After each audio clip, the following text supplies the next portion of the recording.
ہے۔ اور آج بڑے بڑے ہم نے نعت خواں دیکھے، بڑے بڑے شعراء دیکھے، لیکن حضور کے نعت لکھتے گئے، پڑھتے گئے، اور اس کے اندر کہیں کہیں تو حضور کے شان کے خلاف بھی جملے آ جاتے گئے، لیکن اعلیٰ حضرت رحمت اللہ کے تعالی علیہ فرماتے گئے اگر نعت دیکھنی ہو نا، حقیقی نعت، اس میں دو باتیں ضرور ہونی چاہیے، دو باتیں ضرور ہونی چاہیے۔ ایک یہ کہ جب نعت پڑھی جا رہی ہو، اس نعت کو سن کر حضور سے محبت رکھنے والے بندے کے چہرے پر جو ہے وہ خوشی کے آثار پہ، جو حضور کے محبت سے اپنے دل کو خالی رکھے ہوئے ہے، جب حضور کی نعت سنے تو وہ جل جائے۔ یہ دو باتیں نعت میں ضرور ہونی چاہیے کہ جب بھی نعت پڑھی جائے تو اس نعت کے لیے دو باتیں ضرور ہوں، حضور سے محبت کرنے والے کا چہرہ کھل جائے، اور حضور سے محبت نہ کرنے والے کا چہرہ جل جائے، دل جل جائے۔ یہ نعت ہوتی ہے، یہ کلام ہوتا ہے، اور یہ تعریف ہوتی ہے حضور نبی کریم صلی اللہ تعالی علیہ وسلم کی، کہ جب نعت پڑھی جائے تو نعت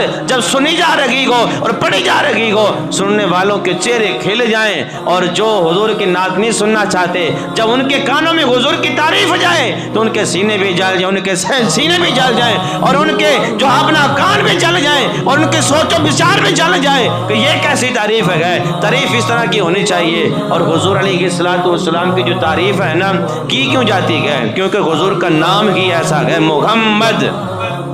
محمد، جس کی سب سے زیادہ تعریف کی جائے، جس کی سب سے زیادہ تعریف کی جائے، اور سب سے زیادہ جو تعریف کی ہے وہ اللہ نے کی ہے، وہ اللہ نے کی ہے۔ اللہ سے بڑھ کر حضور کی تعریف کوئی بھی نہیں کر سکتا،